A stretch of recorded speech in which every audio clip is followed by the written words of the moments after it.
Olá, meu nome é Rony Kuzma, seja muito bem-vindo ao Beleza Antirracista, uma iniciativa da Orolab, dedicada a gente transformar o antirracismo como um vetor de competitividade para os tomadores de decisão da indústria de beleza e bem-estar. E hoje com uma pessoa muito querida que é o Leandro, e eu já queria pedir a gentileza, meu amigo, conta pra gente quem que é você na fila do pão? Ah, cara, essa pergunta é ótima. Bom, primeiramente, obrigado aí pelo convite, Raoni. Quem sou eu na fila do pão? É, Cara, eu diria que eu sou apenas mais um rapaz latino-americano, sem dinheiro no bolso, afrodescendente, numa sociedade racista, buscando aí um pouco de espaço, né, como todos nós estamos aí, para poder ser quem a gente é da melhor forma possível, encontrando recursos para isso, né? Ah, e então eu sou psicólogo clínico, né? Com formação aí em clínica racializada e saúde mental da população negra, especializando em psicanálise e arte terapia. Ah, trabalho também com palestras e músico e Que legal. dentro de um período de hiato, digamos assim, né? Mas que também é algo que integra aí a minha identidade total, né? E, acho que é isso, né? Uma apresentação básica aqui para a gente começar a trocar essa ideia. Maravilha, meu amigo. E é tão gostoso ver que a gente é sempre muito múltiplo, né? A gente nunca consegue parar numa coisa só. E que bom isso, né? E, meu amigo, para a gente começar, queria te fazer uma pergunta, combo já, que é o padrão que a gente tem no nosso programa, que é o que significa beleza para você? E a partir da sua definição, você se sente representado pelo mercado de beleza? Maravilha, então vamos lá. É um conceito difícil de definir, né? Beleza. O que que é beleza? Eu penso a beleza a partir de alguns pontos, né? Então, eu vou elencar eles um pouquinho aqui para a gente começar a bater esse papo. Acho que o primeiro ponto que eu queria destacar é a naturalidade, né? Eu acredito que a beleza ela se apresenta naquilo que se expressa com naturalidade, tá? E aí eu não estou querendo dizer que uma pessoa maquiada, uma pessoa toda produzida, ela não tem a ver com beleza isso. Não, não tem nada a ver com isso, né? Não é não tem a ver com esses itens, né, com esses recursos em si, mas como a gente se relaciona e utiliza esses elementos, né? Acho que a gente pode se aprofundar um pouquinho mais no que eu estou querendo dizer com isso no decorrer do nosso papo aqui, tá? Ah, Outro elemento importante, eu diria que é identidade. Né? O que eu quero dizer com identidade? O que é identidade? Esse assunto que está tão presente nas bocas de todo mundo, cada vez mais, né? Mas que é importante a gente contextualizar um pouquinho aqui, até sobre a perspectiva, de uma perspectiva psicológica mesmo, né? Como integração de subjetividade de quem nós somos, né? Então, o que que é identidade? Eu vou resgatar um pouquinho para falar sobre isso de uma definição lacaniana, né, quando ele fala sobre o estádio do espelho. Então, tem um momento muito crucial na vida das pessoas, né, na nossa vida, na nossa formação subjetiva, que é quando a gente começa a se reconhecer diante do espelho, né? Então, Lacan vai descrever esse momento, né? Então, você olha para o espelho, você vê a sua imagem refletida e você começa a se dar conta de que, opa, tem alguém ali, tem uma existência, né? E você se reconhece nessa existência. Então, uma imagem, né, que se coloca diante de você, que reflete quem você é, né? E veja que isso tem tantas nuances, assim, esse reconhecimento de quem eu sou. Então, essa imagem refletida no espelho, ela também vai ser atravessada pelas referências externas que eu tenho, né? E a gente vai costurando a nossa identidade a partir disso. Então, a gente não cria identidade sozinho, mas na relação com o outro, certo? O que que eu quero dizer com isso? Então, eu estou olhando para o espelho, ao mesmo tempo eu estou falando, olha, eu tenho um narizinho aqui, tenho um olho, tenho dois olhos também, mãos, que nem o papai e a mamãe, olha, eles também têm, mas olha como eu sou diferente deles, né? Aquele movimento de aproximação e distanciamento, sabe? Então, ao mesmo tempo que eu me identifico com determinadas características do outro e utilizo isso como referência para me olhar no espelho e me reconhecer como quem eu sou, eu também me diferencio, né? É uma dinâmica, um movimento de aproximação e distanciamento. E a partir disso a gente vai criando isso que a gente chama de identidade, né? Então, isso vai tomando caminhos mais profundos ao longo do tempo, né? Essa é uma definição básica, mas isso tem implicações diversas ao longo de todo o nosso desenvolvimento, da nossa vida, as coisas que a gente vai ouvir mundo afora também sobre quem a gente é, né? Então, nesse primeiro momento ali, numa primeira infância, geralmente a gente deve ou deveria, né, ouvir coisas mais suaves, né? O bebezinho bonitinho, você é lindinho, papapá, aperta a bochechinha, muito carinho, né, como deveria ser. Mas quando a gente sai para o mundão afora, a tendência é que a coisa, principalmente quando somos pessoas negras, vai ficando mais rigorosa, né? Então, olha lá um preto, né? Um, como diz ali o Fanon, né? No capítulo maravilhoso que ele tem do livro dele, que começa já assim, né? Olha lá um preto, né? Preto sujo, né? Definições que a gente vai ouvindo ao longo da nossa vida sobre quem nós somos, né? É, e isso volta no espelho, né? Então a gente vai olhar no espelho de novo e o nosso olhar vai ser atravessado por essas coisas que a gente ouviu lá fora. E aí a gente inevitavelmente vai se deparar com essa pergunta: o que que é ser preto? O que que é isso? O que que isso significa? Por que que estão me chamando disso? O que que isso faz de mim, né? E o espelho já está marcado com isso, tá? Aí a gente está começando a falar, opa, tem questão de beleza. Então, ser preto tem a ver com beleza? Pelo que estão falando, parece que não, né? Então, olha como isso vai manchando a nossa imagem no espelho também, né? Aquilo que a gente está vendo. Então, a criação da nossa identidade, ela vem atravessada com isso, né?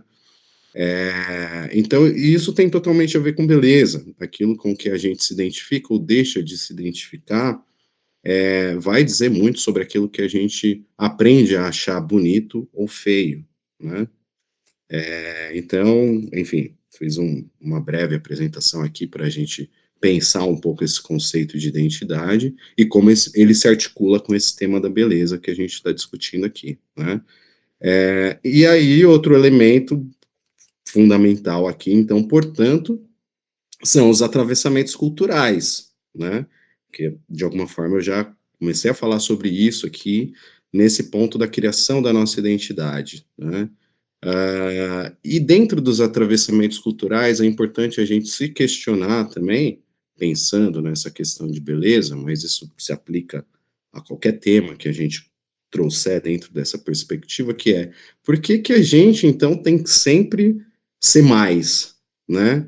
A gente aprende que eu tenho que estar sempre mais bem arrumado, mais bem vestido, mais maquiado, mais produzido, mais isso, mais aquilo, tem que estudar mais, tem que ser mais inteligente, mais competente, mais e mais, né? Porque é como a gente sempre vai buscar, de alguma forma, compensar o fato de ser negro. Essa coisa que não sai da gente, a gente não tem como tirar, a gente, né, como a Neuza, o Fanon e outros autores vão articular muito bem, essa tentativa simbólica de se embranquecer para pertencer a uma sociedade, para se sentir belo, para sentir que o outro pode nos desejar, né? Para se sentir aceito, pertencente e por aí vai, né? Essa tentativa de se embranquecer em diversos níveis, né? Portanto, quando a gente fala aqui nesses atravessamentos culturais, os padrões, né, os referenciais de beleza, eles estão articulados em cima do que é da branquitude, né, do que é branco, da brancura, né? Então a gente sempre tem que ser mais, a gente tem que compensar isso que nos falta, que é a brancura, né? E que vai nos faltar a vida inteira, né? E o outro fator aí, né? Então, na medida em que eu estou elencando esses temas, eu já estou problematizando um pouco de como é ser negro e pensar a beleza dentro dessa condição, né? E o outro fator, para mim, que integra o que é beleza seria a diversidade, obviamente, né? Porque a beleza é diversa, né? Esses atravessamentos culturais aí, de alguma forma, eles tendem a homogeneizar, né, o conceito de beleza a partir de um padrão referencial do que é belo, do que é bonito, de como tem que ser, né? Mas o mundo é diverso, a beleza é diversa, a gente tem belezas, a gente não tem beleza, né? A gente tem belezas, né? No plural mesmo. O problema é a gente aprender, conseguir ou desaprender algo que a gente aprendeu sobre beleza para conseguir reconhecer isso, né? Para conseguir reconhecer essa multiplicidade que compõe o que é entendido por beleza. Meu amigo, que incrível isso que você trouxe. Obrigado por isso, porque você trouxe uma coisa tão profunda, né? Que é isso que acho que é importante a gente colocar na pauta, né? Ela é, a nossa beleza ela é atravessada. Se ela é atravessada, ela ganha novos sentidos, novos significados e novos contextos de política e resistência, né? É difícil, não dá para associar a beleza só a uma questão estética. Isso é muito interessante. Nossa, e obrigado por isso, foi muito incrível. E você trouxe um ponto que eu achei muito importante, pegando até a imagem do espelho, que eu tô com uma imagem também na cabeça que me marcou muito, principalmente do prefácio ali da Neuza, né, do Tornar-se Negro, onde eles falam muito dessa relação de aonde se distancia o ideal do branco no ser e existe a compensação ou uma tentativa de corrigir no corpo. E essa palavra, né, corrigir no corpo, é algo que me marcou muito. E aí eu vou tentar te fazer uma pergunta, porque eu acho que são muitas camadas de complexidade, que é dentro desse ideal de brancura que atravessa e é inatingível. Dentro muitas vezes desse embranquecimento, desse desejo de corrigir no corpo, de fato, né, de se embranquecer de forma completa para ser aceito, para ser encaixado, para não sofrer violência, uma tentativa de, né? Qual que é o papel da representatividade nesse processo de ver um parecido, ver um igual, ou ver uma pessoa próxima àquilo que você é, potente? Aquele outro que ele não é só o objeto da violência, o objeto da brancura, mas o objeto da potência. Qual que é o papel da representatividade para a gente poder falar, de certa forma, ali de um outro paradigma de ser? Não sei se foi claro, desculpa. Foi tão legal que você trouxe que eu estou tentando puxar de Uhum, outras uhum. formas também. Foi Não, incrível. achei muito legal essas costuras aí que você fez, inclusive puxando a Neuza aqui para o debate, porque acho que isso faz todo sentido, né? A gente tem que entender que é um movimento que faz parte de uma estratégia de extermínio, né? A gente tem aí uma tendência, muitas vezes, até dentro do movimento negro, né, de pegar, né, a beleza, né, como se fosse algo menor, né, uma coisa que fica relegada ali a um lugar de hum, menos importância, né, como se tivéssemos coisas mais urgentes para olhar, e tudo isso é verdade, né, quer dizer, também tem um monte de coisa, né, é tanta coisa para lidar dentro desse contexto que a gente se perde, né, mas, uma coisa não precisa sobrepor a outra, porque a estratégia de extermínio ela é integrada, né. Então, essa experiência com o próprio corpo que você bem colocou aí, o Fanon ele vai dizer que no mundo branco, a pessoa negra ela encontra dificuldades, né, na elaboração desse esquema corporal, né. Então, o conhecimento do corpo ele passa a ser uma atividade de negação, né. Como se fosse, assim, um conhecimento em terceira pessoa, né, a partir daquilo que o outro diz sobre mim. Isso leva a gente para um lugar tão complicado, tá, porque, assim, a gente dentro dessas estratégias, se a gente se re faz essa retomada histórica,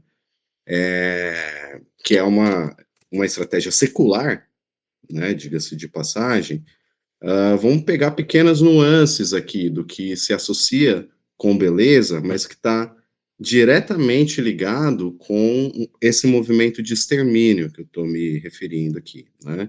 Então, dentre as estratégias ali de escravização, uma pessoa, negra, quando era comprada, né, e tinha a cabeça raspada, né, no momento da compra ali, a pessoa tinha o seu cabelo raspado, a Nilma Lino, ela vai descrever que esse ato correspondia a uma mutilação, né. Quer dizer, os povos africanos ali, toda essa questão da relação com o cabelo, né, que é uma relação estética, né, mas não é só estética.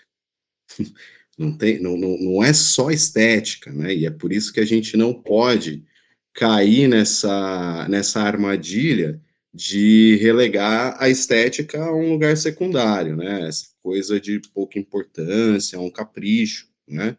Então resgatar um pouco dessa origem também, para a gente lembrar que, os nossos ancestrais aí, os povos africanos, eles, tinham ali o cabelo como uma demonstração de origem, sabe. Funcionava muitas vezes como uma espécie de sobrenome, né. Afinal, os clãs ali tinham cada clã tinha o seu próprio estilo de cabelo, né. Hã, tudo a ver com religiosidade também, até hoje, a gente felizmente conseguiu carregar muito disso dentro das religiões afro, né. Então, é uma marca de identidade mesmo, né, as religiões acreditavam que o cabelo, por ser a parte mais superior do corpo, tem essa relação, divina, né, uma coisa mais próxima do céu, dos deuses, assim, né. Então, muitas vezes representava status sociais, né, até estados emocionais, olha só. Né. Então, olha o tamanho da violência com um simples fato que pode passar despercebido, assim, só raspou o cabelo, né, dentro das inúmeras violências que se, praticavam dentro de um contexto escravista, só raspou o cabelo. Não, aquilo era uma mutilação. Olha o tanto de coisa que você está mutilando de uma pessoa, de uma cultura, com o simples fato de raspar o cabelo dela no ato da venda. Percebe como a coisa o buraco é muito mais embaixo.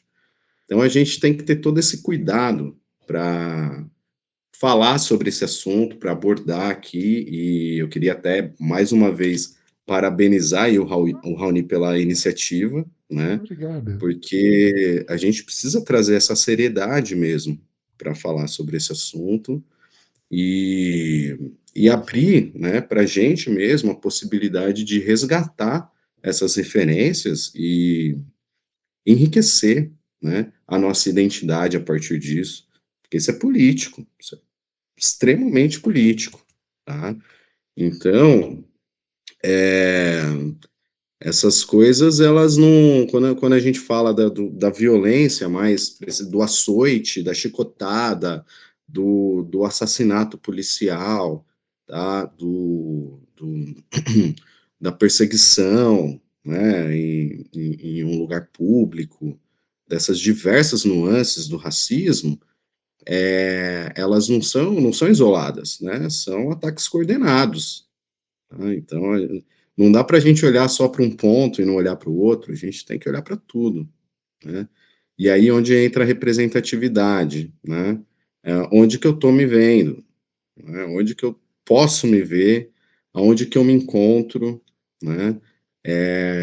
Qual que é a importância, então, de eu poder olhar para um lugar que eu posso almejar, né? Um lugar de importância dentro da sociedade que eu vivo, e ver alguém como eu, né?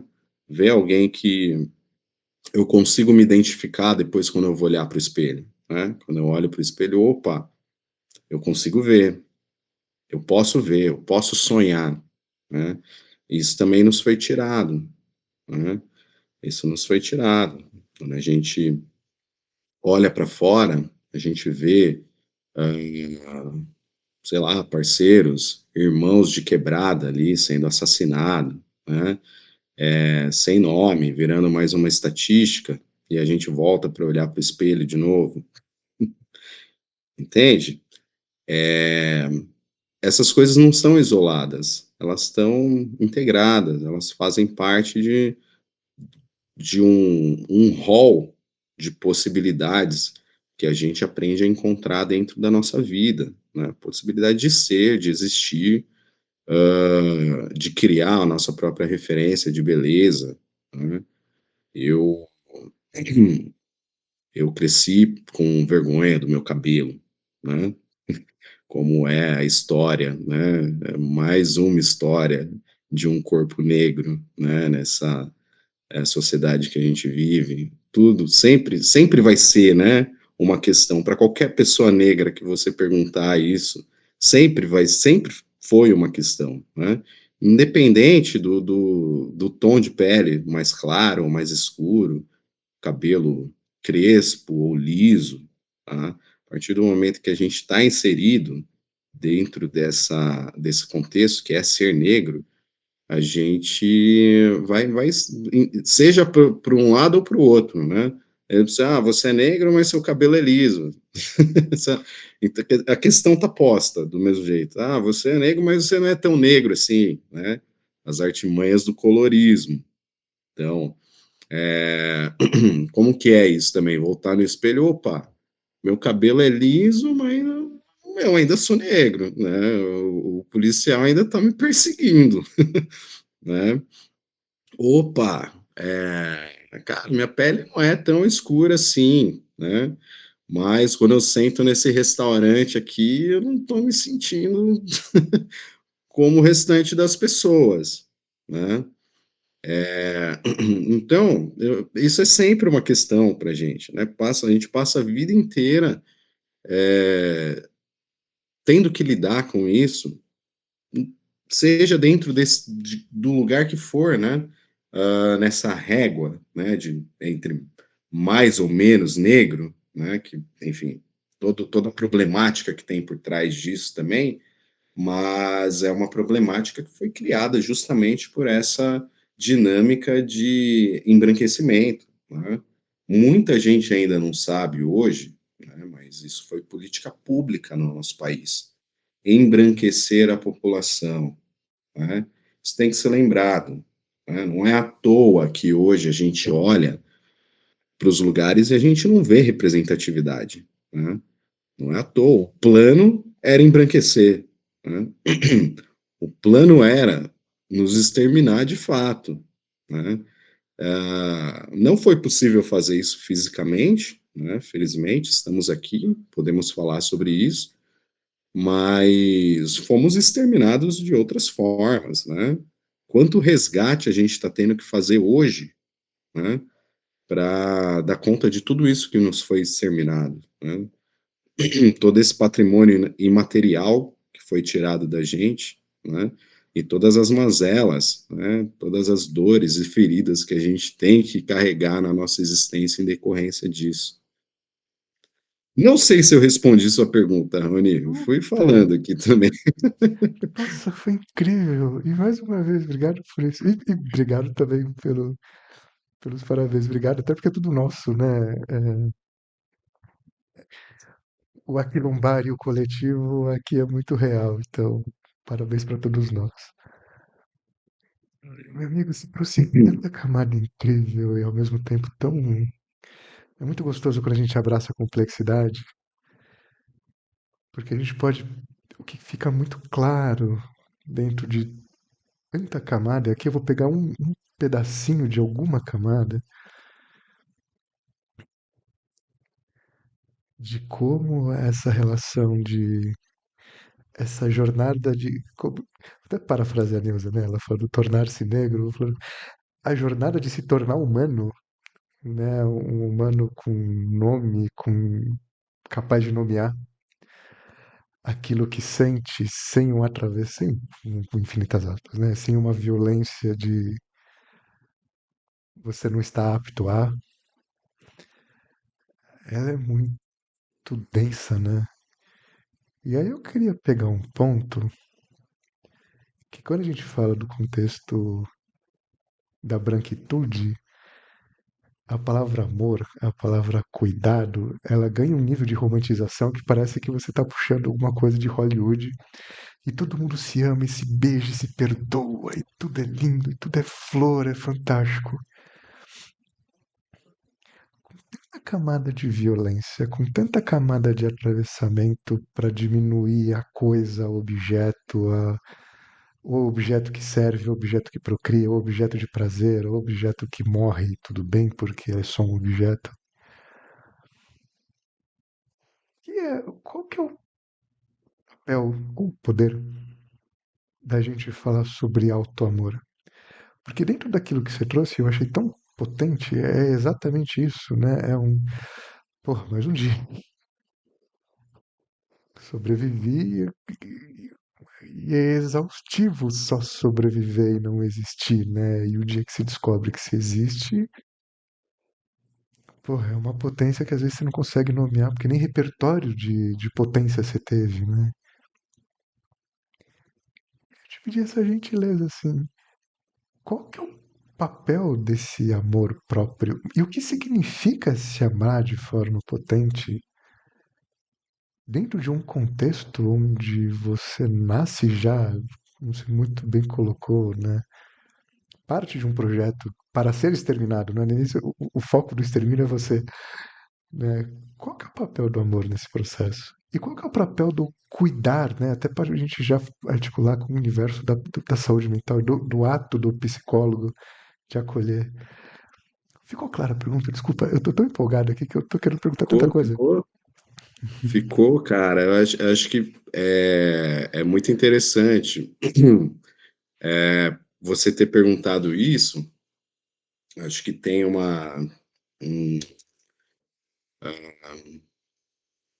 uma proximidade muito grande com algo que, inclusive, eu trabalhei ontem com um paciente, né?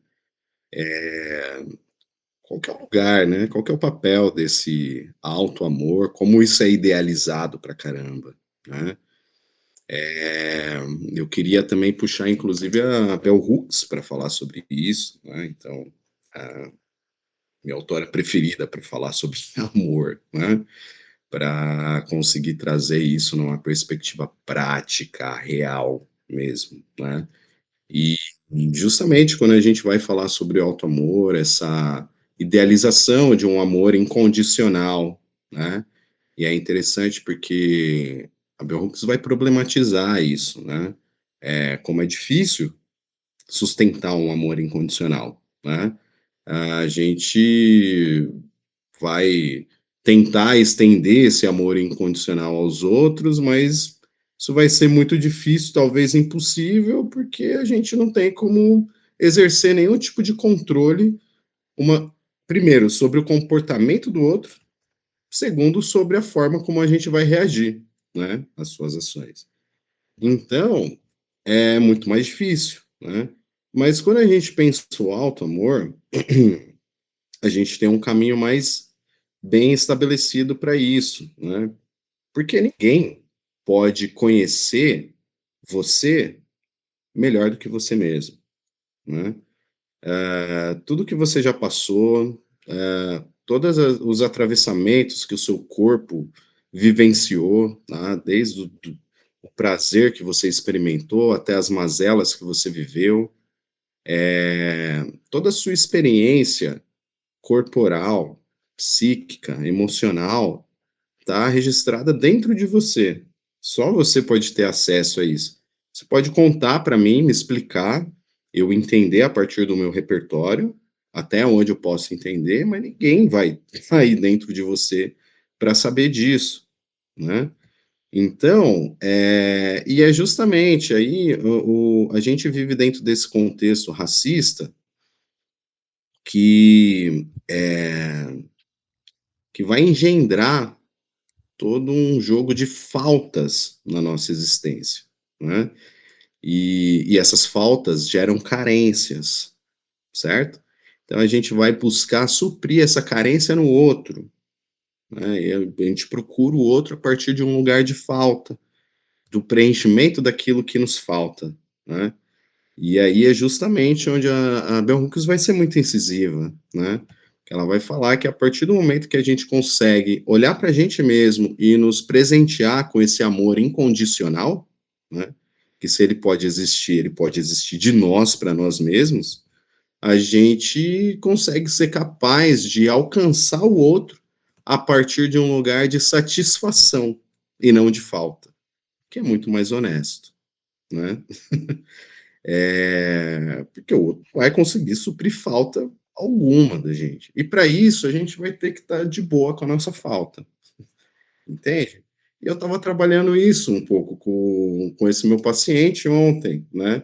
Então, como pode ser violento também com a gente mesmo, essa condicional que a gente estabelece para poder se sentir digno de amor, né. Então eu tenho que ser lindo, eu tenho que ser ótimo, maravilhoso, competente, lá e aí a gente, né, tem muita coisa disso aí, coach de internet te ensinando a fazer isso. Acorda, olha no espelho e fala: "Eu sou lindo, eu sou maravilhoso, é isso, eu sou manjo pra caramba, sou inteligente", né, e beleza, até falei: "E tá certo", e é mesmo. Mas não é só isso, né. Eu também sou um fudido, eu também não sei nem se pode falar aqui, pode? Como é que é? A Tá casa é dentro nossa, do fica tranquilo. é, entendeu? Eu também sou cheio de insegurança, cheio de problema, cheio de tem dia que eu acordo, me olho no espelho e me sinto feio, tá. E é isso, né, isso também compõe quem eu sou, né.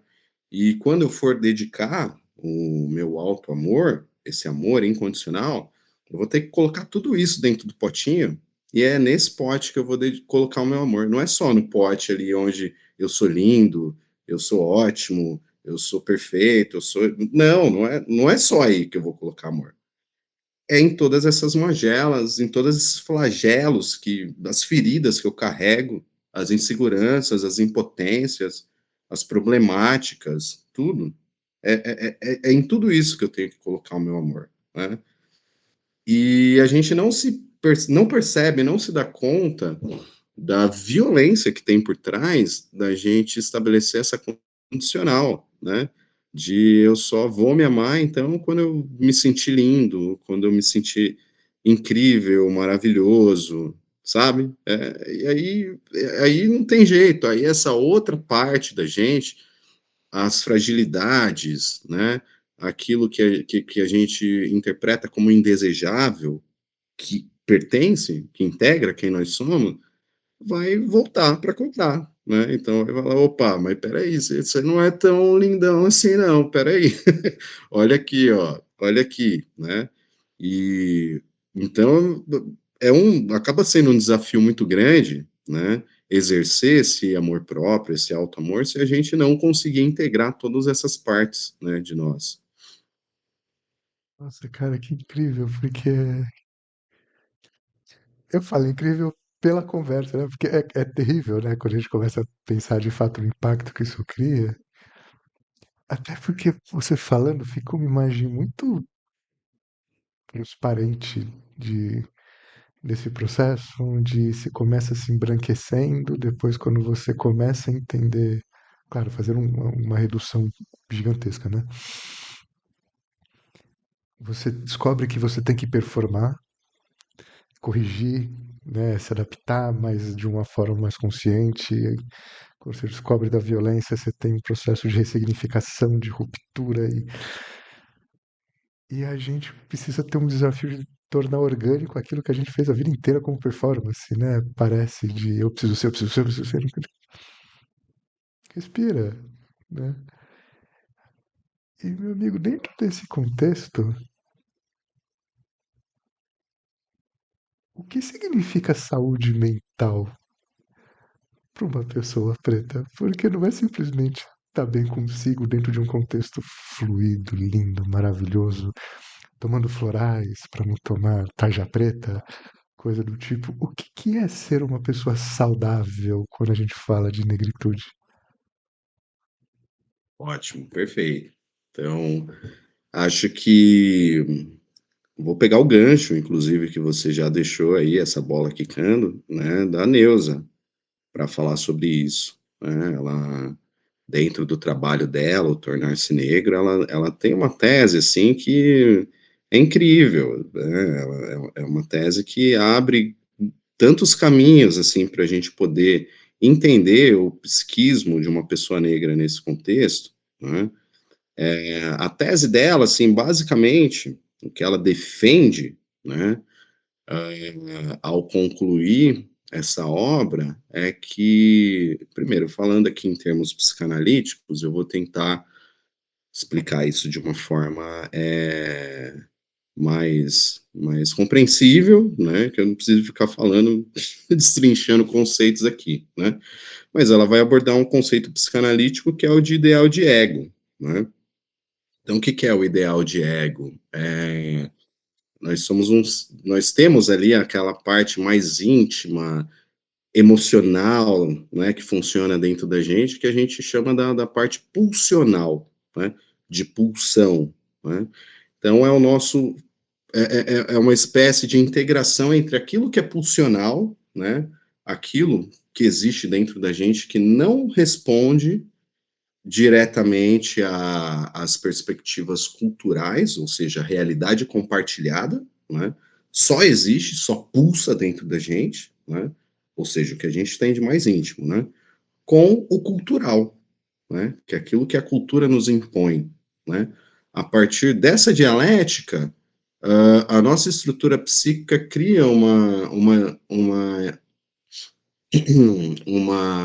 como que eu posso colocar aqui? Uma dimensão, né, que a gente chama de ideal de ego, tá?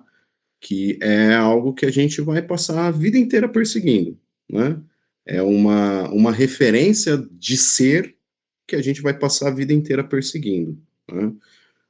A conclusão da Neuza é que dentro de uma sociedade que se estrutura por bases racistas, esse ideal de ego que vai se constituir é branco, é um ideal de ego branco, né?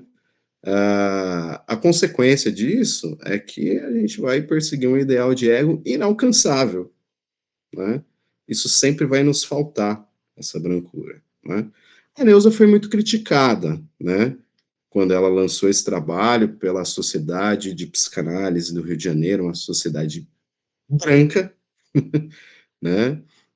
Elitista, com todas essas problemáticas, então acho que é muito didático também o que acontece com ela, infelizmente, que ela tenha que ter passado por isso, mas a crítica que eles fazem é que, tá bom, mas todo ideal de ego, né, é inalcançável, né, em última análise, para qualquer pessoa, para pessoa branca também, né. O que eles deixaram de considerar é que a gente está falando de uma característica que, ok, verdade, né? Todo ideal de ego é inalcançável mesmo, segundo a proposição psicanalítica, né? Só que o Freud também vai dizer que quanto mais distante o nosso ego atual, né, que é o ponto que a gente se encontra no momento, quanto mais distante ele se encontra do nosso ideal de ego, maior a angústia, né? Opa, então não é só isso, né? Tem tem tensionamentos aí, né? E, e aí o que eles também deixaram de considerar é que as pessoas negras estão aí é, ontologicamente, filogenicamente e, como diz o Fanon, sociogenicamente distantes, né? Ou seja, impossibilitados, essencialmente impossibilitados de atender a esse ideal de ego, né? E com isso, o que a Neuza diz é que cria-se uma ferida narcísica, né, que vai ser produtora de sintomas de adoecimento, né? Uma ferida narcísica que vai trazer sintomáticas de inferioridade, sentimento de inferioridade, sentimento de culpa, depressão, defesas fóbicas, né? É, muito né, dessa sintomatologia que se apresenta ali de forma geral em pessoas negras, né, se associa com transtornos paranoides até, né? Tem uma passagem da Isildinha, que a Isildinha é uma grande psicanalista também, que ela conta, né, de um dos primeiros processos de análise que ela passou, né, que ela estava falando sobre a dor, sobre o sofrimento dela, e em algum momento o analista vira para ela e fala: Eu acho que você está muito paranoica, né? E a Isildinha, já com uma certa consciência racial, conseguiu rebater esse ataque e ela diz para ele que não. Eu acho que eu estou muito preta numa sociedade racista, né? Então, de fato, tem ali fatores, né, que vão se associar ali a certos transtornos paranoides, mas que quando você pega a própria etiologia descrita, né, nos manuais diagnósticos de psicodiagnóstico, não corresponde, né? É essa sociogênese, são as vivências que a gente estava discutindo aqui, né? Como que você não vai ficar paranoico? Entende? Então é sobre isso, né, que a gente está falando aqui, é sobre esse tipo de sofrimento que se cria, né? Essa ferida narcísica produtora de sintomas. Né? E como que a gente vai olhar para isso ignorando, né, o fator que produz esses sintomas? Cara, que incrível, porque é tão interessante a gente entender que a elite, quando a gente fala de branquitude, uma pseudo-elite, porque não, de elite não tem nada, ela transveste burrice de saber, né, cientificamente comprovado, mas no final das contas ela só não alcançou a inteligência. E ela tenta de toda forma reduzir a intelectualidade preta com base em vivência a um conforto teórico, de alguém que não faz a Conforto mais teórico. puta Adorei, ideia do que é a vida. adorei. E, pô, meu amigo, que incrível. E caminhando pro final com baita pesar, porque tá incrível isso aqui. Estamos quase uma hora conversando, nem parece. Queria pedir uma gentileza que, assim, o que que você diria para um tomador de decisão do mercado de beleza? Porque, de fato, o mercado de beleza, ele é um mercado que, além de ser o mais puro reflexo do racismo no Brasil, ele também tem um poder muito perverso que é de manutenção de estereótipo, manutenção de imaginário, formas muito claras de objetificação. O que que você diria para um tomador de decisão que ouviu toda essa fala brilhante, essa aula que você deu? E ainda tem o dom de falar como a nossa grande elite pseudo-intelectual. Mais um mimimi. Olha, eu não poderia falar aqui o que eu pensei em falar. Mas vamos lá, vamos tentar, construir, né, vamos partir do princípio que essa pessoa está disposta a ouvir, né. Ah, 56% da população brasileira é negra, né, então o primeiro apelo tem que partir por aí, né, que não é um apelo suficiente, porque isso também coloca a gente no lugar de meros consumidores, né, nós não somos isso. Tá? Então, acho que a primeira expectativa que eu tenho em relação a isso é que eu não quero ser visto pelo mercado como um mero consumidor. Quero ser visto como um ser humano completo, tá? E eu quero ser alcançado a partir desse lugar, né? Isso pode ser muita utopia da minha parte, mas enfim, acho que a gente tem que ter poder vivenciar as nossas utopias também, né, já que essa questão está sendo colocada, vamos para cima dela. E pensar que beleza, né, a gente falou bastante, a gente visitou vários lugares, né, em que esse termo beleza tem atravessamentos importantes, né, mas eu queria também, eu acho que a gente tem que pensar a beleza para além da estética, né, para além da estética visual. Então, é só a partir daí que a gente também consegue pensar a beleza de uma forma mais ampla, né, de uma forma que não nos prende a essa temática, né, do visual, do parecer bonito, né, é muito mais do que isso, tá.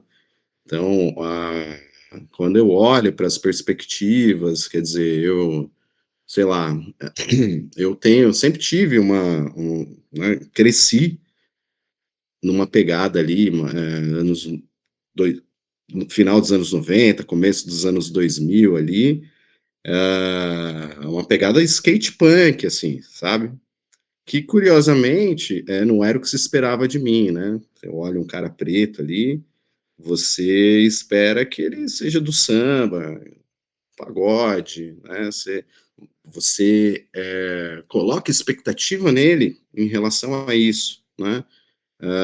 Então, já essa expectativa eu não cumpri, né, já não cumpri, o que me colocou num lugar também de ter pouca, né, menos ainda representatividade, né, dentro desses espaços, né.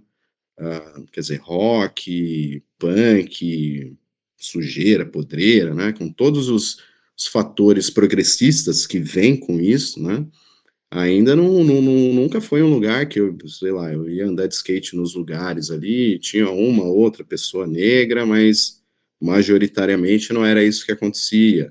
As bandas que eu ouvia, as bandas que eu curtia também, poucas tinha uma representação justa de pessoas negras, né. Então, sempre teve um pouco dessa dinâmica, mas era uma experiência, que era muito mais do que estética, né. Então tem a forma de se vestir, tem o andar de skate, tem a música envolvida ali, tem uma experiência sensorial completa, que tem a ver com beleza, né. E aí, enfim, acho que as coisas vão a gente também vai ampliando o nosso leque, hoje eu consumo tudo que tem a ver com cultura negra, assim, né, então, até para a gente pensar aqui, sei lá, vai num samba, quando você vai num samba, né, e não tem só a questão estética, né, tem a estética musical, né, tem como a coisa se coloca ali, as mesinhas, né, tem, os sabores, né, às vezes uma feijoada ali, tudo isso é beleza, né. As pessoas com quem você conversa, com quem você troca, as pessoas queridas com quem você quer estar, pessoas que você pode conhecer, tudo isso faz parte de uma experiência muito mais completa, né? E a gente tem essa tendência, a partir da nossa cultura ocidental mesmo, de dividir tudo em caixinhas, né? Tudo, isso é sobre estética, beleza, isso é sobre outra coisa. Não, é uma experiência completa, né?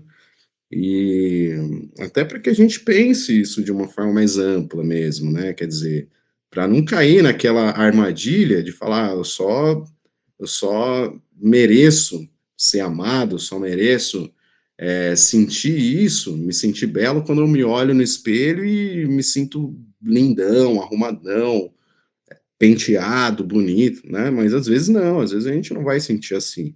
Olha que gostoso que é quando, sei lá, vamos pensar nessa experiência todo mundo junto aqui, quando você acorda do lado da pessoa que você ama num domingo, todo mundo, os dois ou mais, né? Não sei, torto, cabelo tudo bagunçado, né? Aquele bafo de onça que acabou de acordar, né? Tudo aquilo que aponta para né, um conceito esteticamente assim que se associa ao feio, né? De pijamas, assim, mas assim, é uma experiência tão gostosa, né? Uma experiência assim no completo tão maravilhoso, tão a beleza está aí, né? A gente precisa conseguir encontrar essa beleza, né? Essa coisa do ficar, então vamos ficar mais 15 minutos de preguiça aqui, todo torto, todo desarrumado, né? E como isso é lindo, como isso é belo, como isso é gostoso, como isso é prazeroso, né? Então a provocação que eu faço é essa, assim, nos alcancem enquanto seres humanos completos, tá? Eu não quero ser só mais um consumidor. E ao fazer isso, os questionamentos que eu coloco aqui, né? É, como que é? Hoje em dia tem mais, né? Produtos direcionados para pessoas negras, né? E esse tipo de público-alvo está sendo pautado, né, nas empresas. Então, mas assim, quem está tomando decisão aí dentro da empresa, né? Quem está pensando o produto para as pessoas negras? Esses produtos estão sendo acessíveis para as pessoas negras, né? Qual o custo desses produtos? E mais ainda do que o custo, para a gente não pensar que essas ações são ações isoladas, né? Então, assim, que tipo de ações também estão sendo pensadas no sentido de que pessoas negras sejam capazes de comprar o seu produto, tá? É, então, quem está ocupando cargos maiores, né? Tem pessoas negras aí na sua empresa? Elas estão tendo um salário digno? Elas estão tendo jornadas humanas? Então, assim, para eu me sentir representado, e aí quando eu falo eu quero incluir assim a população negra como um todo, a comunidade negra. A gente precisa que isso seja pensado de forma mais ampla. Então, assim, não nos acessem apenas enquanto mercadoria, né? Nos acessem enquanto seres humanos, que é o que a gente mais vem batalhando aqui ao longo das nossas vidas. Perfeito, meu amigo, perfeito. E para a gente fechar com chave de ouro, Leandro, por que os seus ancestrais se orgulham de você? Cara, essa é dura, hein? Essa é difícil, hein, Rony? Eu não sei se eles se orgulham, né? Mas eu acho que a minha, a minha estratégia de vida também, né? A minha perspectiva, o que eu busco, ações que possam, de fato, criar motivos para dar orgulho aos meus ancestrais, né? Tanto no sentido de resgatar, né, tudo que foi vivenciado, né, coisas que os meus ancestrais viveram, que felizmente eu não precisei viver, coisas que eles viveram que eu ainda vivo, né, e, e aquilo que ficou para trás, aquilo que nos foi exterminado, né, como que eu posso trazer isso, colocar dentro do meu contexto de vivência e de existência, e fazer isso ganhar repercussão, né?